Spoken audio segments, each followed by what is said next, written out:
Хайырлы сәғәттә Сәләм каналында Ишимбай яңалыктары, студияла Алина Сәдрединова. Яз ету менән районда ташкын темаһы көн үҙәк мәсьәләләрнең береһенә әүерелә. Һәр йылдагыса һыу баҫыу ҡурҡынысы янаған ауылдар халҡына уяулыҡты юғалтмаҫҡа, һаҡланыу сараларын күрергә, һәр төрлө хәлдәргә әҙер торорға кәрәк. Ишимбай районында ла һыу баҫыуға ҡаршы төрлө саралар күрелә. Тулыраҡ киләһе сюжетта. Ауылда яҙ иткәс, тағы бер проблема киткенләшә. Ул да булһа ташҡын мәсьәләһе. Хәйер, ул кеше факторына түгел, тәбиғәт күренештәренә бәйле. Байхужа ауылын икегә бүлеп ағып ятҡан бәләкәй генә Тәйрүк йылғаһы яҙ етү менән ярҙарынан ташып сығып, эргә-тирәләге йорттарҙы йыл һайын баҫҡан. Төнгө сәғәттәрҙә ҡапыл һыу баҫыу һөҙөмтәһендә мал-тыуар зыянлап, тормош көнкүреш йыһаздары, йорт ҡаралтылар әрәм булған. Тәйрүк йылғаһы ярҙарҙан сыҡҡан осраҡта инде беҙҙең кешеләргә таратылған памяткалар, һәр береһенең ҡултамғаһы бар. Уларҙың мал тыуарларына беҙҙең әҙер тора ферма менән килешеү төҙөлгән. Аның хужаһы менән шулай да анда әҙерләнеп ҡуйылған бесән аҙыҡтар әҙер инде. Зыян күргән кешеләрҙе инде яҙғы ташҡындан беҙ уларҙы эшләнгән беҙҙең мәктәптә эвакуационный бар зал, анда ҡуйылған карауаттар, беҙ уларҙы шунда сығарып ҡуябыҙ. Ауылдың совет, күл, мәктәп урамдары яҙ һайын тиерлек һыу аҫтында ҡалған. Быға тиклем ауыл халҡы йыл һайын үткесе менән, яҙғы ташҡын менән көрәшкән. Әлеге ваҡытта йылғаны киңәйтеү эштәре тулыһынса тамамланған. Был ҙур эште республиканың экология министрлығы финанслаған. Ауыл биләмәһе башлығы Салауат Йосопов әйтеүенсә, эштәрҙе атҡарып сығыу өсөн 12 миллион һум аҡса тотонолған. Ишимбай нефтегаз сервис ойошмаһы менән 3 йылға тиклем килешеү төҙөлгән. Ойошма йылғаны тулыһынса таҙартып, яр буйҙарын нығытҡан. Тәйрүк йылғаһының оҙонлоғо 3200 метр. Ул күрше Кинйәбулат ауылына тиклем һуҙылған. Эштәр үткән йылдың декабр айында уҡ тамамланған. Сәлих ауылы эргәһенән әле тын гына ағып ятҡан Һәләүек йылғаһы көндәр йылынғас ярҙарынан ташып сығып 1 метр 50 сантиметрға хәтлем күтәрелеүе мөмкин. Һыу күтәрелгән ваҡытта бына ошондағы урамдар һыу аҫтында ҡала. Арыҫланова Флүрә инәгә 92 йәш. Ошо ауылда тыуып үҫкән. 60 йылдан артыҡ Һәләүек буйындағында һалынған йортонда йәшәп ята. 5 бала әсәһе. Белә белгәндән бирле яҙын йортобоҙҙо һыу баҫа торғайны, ти ул. Өйҙә 60 йыл йәшәйбеҙ хәҙер. Беҙҙе һыу элегерәк баҫайын, әле баҫҡаны юҡ. Бер нисә йыл инде уже һыу кергәне юҡ. Ҡапҡаға килеп китһә, уже баҙҙан һуғалҡа, беҙ менән күсенеп йөрөгәнебеҙ юҡ. Беҙҙең һыу баҫара күсеп сығып китмәйем инде. Бер йылды тауыҡлар, ҡаҙлар ағып китте. Һыу ныҡлашҡанда, 13-нче йыл булды икән ул. 2007 йыл булды икән ул. Үҙем больница идем Усурҡала. Мен ҡайтам, бабай бергә отарып йөрөгән. Тәбиғәттең үҙ ҡанундары, ғәҙәттән тыш хәлдәр булыуы ла ихтимал. Ташҡындың да ниндәй булырын дөрөҫ кенә күҙаллауы ҡыйын. Һуңынан терһәкте тешләп матышҡансы, алдан ең һыҙғанып хәүефһеҙлек сараларын хәстәрләп ҡалыу отошлораҡтыр. Күпердә разметка эшләнгән, ГОЧС-ка иртәнсәк һәм кискә информация бирәбеҙ. Әлеге ваҡытта шул паводок бөтөү менән 2021 йылдың 20 сентябрына хәтлем беҙҙең күперҙе эшләп бөтөргә, капитальный ремонт бөтөргә тейеш инде. Ауылда һыу баҫа ҡалһа, кешеләрҙе, малдарҙы күсереү урындары ла билдәләнгән. Эште дөрөҫ башҡарғанда яҙғы ташҡын хәүеф килтермәйәсәк, ти ауыл биләмәһе башлығы. Көндәрҙең ҡапыл йылыныуы арҡаһында тауҙарҙағы ҡар иреп төшөп, Һайран ауылындағы 1 май урамында урынлашҡан йорттарҙың бер нисә ихатаһына һыу инә. Шиҙе йылғаһына һалынған торбаларҙың туңыуына февраль айында яуып үткән ямғырҙар сәбәпле. Әлеге ваҡытта көслө техника ярҙамында һыу юлы киңәйтелеп, ихаталарҙағы һыу тиҙ арала тартыла башлаған. Тиҙ арала күрелгән саралар һөҙөмтәһендә ошо урамда йәшәүсе халыҡҡа ҡурҡыныс янамай. Мына йылдың йылы ошондай хәл ҡабатланып килә.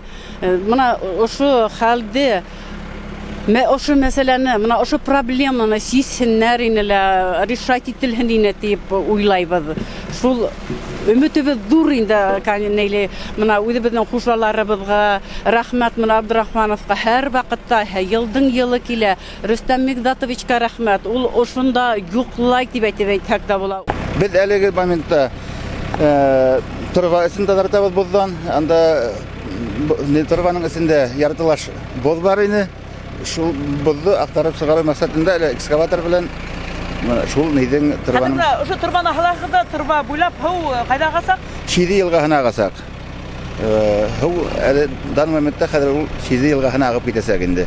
Ул әле агып ята, но бәләкәсәрәк күләмдә инде, но хәзер ул тазартып чыгарып ибәрсәк, ул ишүдә күбрәк күләмдә Шиди елгаһына агып китәсәк. Көндәрдән йылынуы, карның тиз иреүенә килтерһә лә, авылларда хәл тотырыклы кала. Хәвефте алдан халыкка искәртү яһәтеннән бар саралар күрелә. Хәнә Максутова, Илназ Беккужин, Артем Наговицын, Ишембай хәбәрдәре.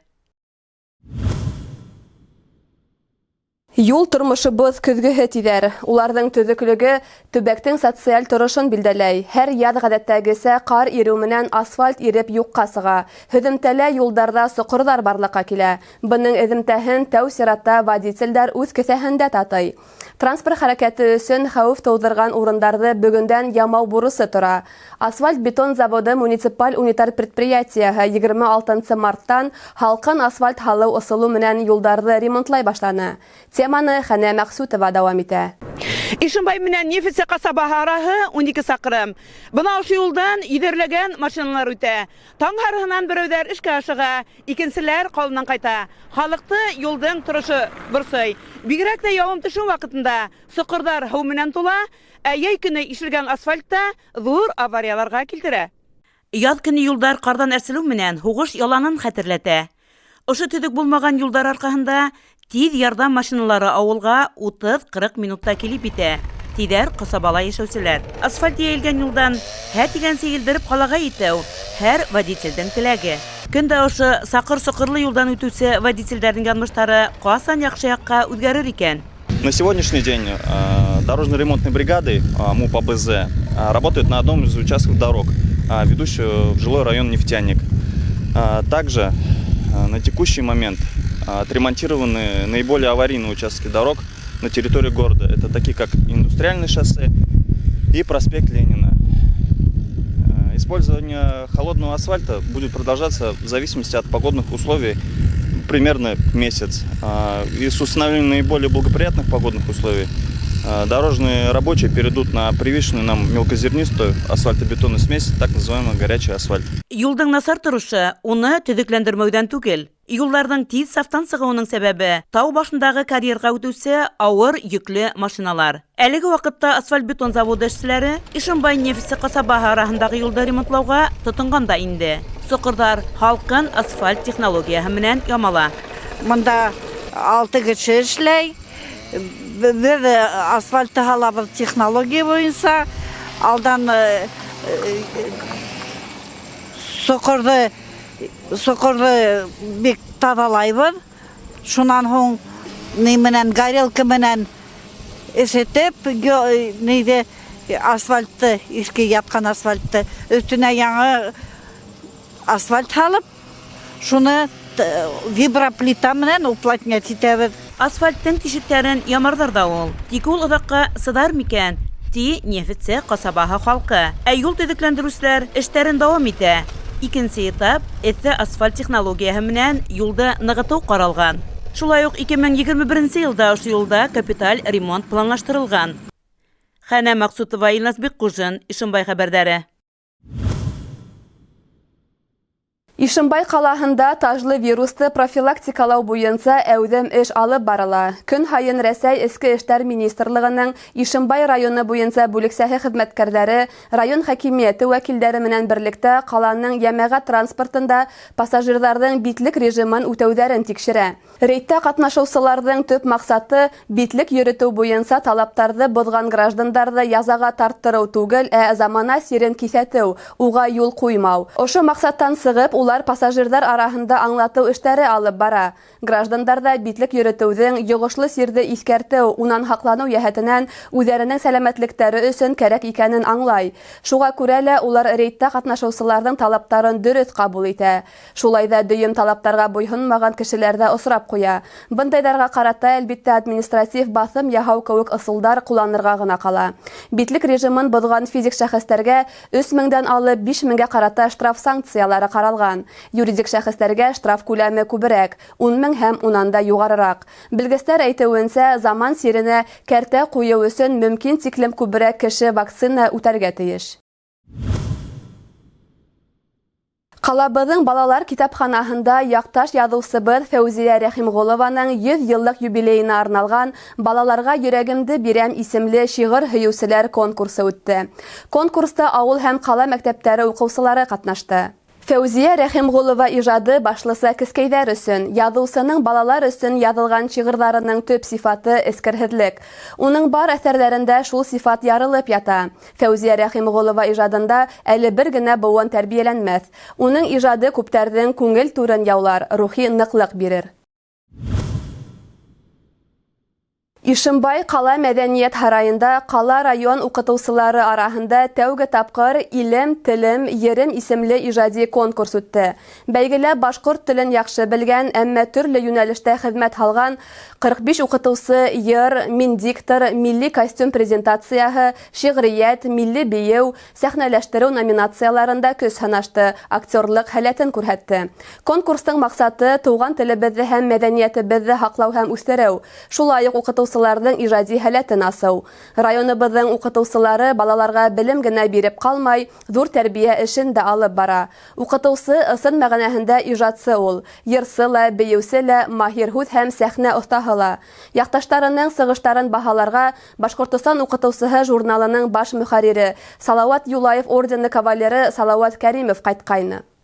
Һәр уҡытыусы ул үҙе артист та булырға тейеш. Үҙе ул әйҙәп барырға тейеш уҡыусыны, үҙе бейергә лә өйрәтергә тейеш, үҙе һөйләргә лә өйрәтергә тейеш.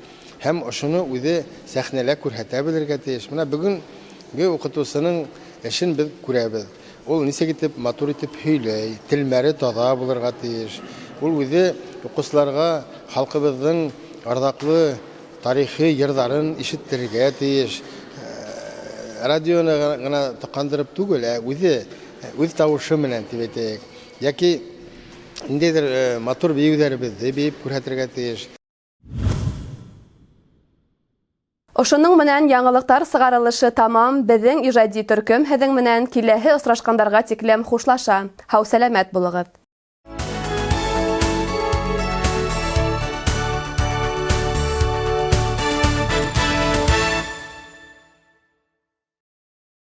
Филиал Уфимского государственного авиационного технического университета в городе Ишимбае приглашает всех, кто желает получить качественное образование, востребованное временем. Вот уже 40 лет филиал УГАТУ в городе Ишимбае готовит кадры для ведущих предприятий и организаций Республики Башкортостан и Российской Федерации. Мы являемся филиалом одного из самых престижных технических вузов в России. Филиал УГАТУ в городе Ишимбае готовит специалистов по самым современным направлениям. Для выпускников 11 классов ведется прием на специальности прикладная информатика, форма обучения очное-заочное, 20 бюджетных мест. Автоматизация технологических процессов и производств, 20 бюджетных мест. Конструкторско-технологическое обеспечение машиностроительных производств, 20 бюджетных мест. Электроэнергетика и электротехника, заочная форма обучения. Важная новость. Проходные баллы ниже, чем в 2020 году. Математика – 39, русский язык – 40, физика – 39, информатика – 44. Для выпускников 9 классов прием осуществляется без вступительных испытаний по конкурсу аттестатов. 25 бюджетных мест по профилю технологии машиностроения, который входит в топ-50 самых востребованных специальностей на рынке труда. Филиал УГАТУ в городе Ишимбае поможет всем, кто желает получить качественное образование, стать высококлассным специалистом, устроиться на высокооплачиваемую работу. Сделай свой выбор в пользу ишимбайского филиала УГАТУ, и ты оценишь реальные преимущества нашего вуза. Вы получите диплом о высшем образовании Уфимского государственного авиационного технического университета. Иногородним студентам предоставляется общежитие. За успехи в учебе наши студенты награждаются повышенными стипендиями различного уровня. Главная новость для выпускников 2021 года – абитуриента 100-бальника ждет стипендия размером 100 тысяч рублей. Наш филиал – это отличное решение для тех, кто хочет реализовать свой творческий и интеллектуальный потенциал. Мы находимся по адресу город Ишимбай, улица Губкина, 26. Телефон приемной комиссии 8 347 94 2 88 85 8 917 047 73 14.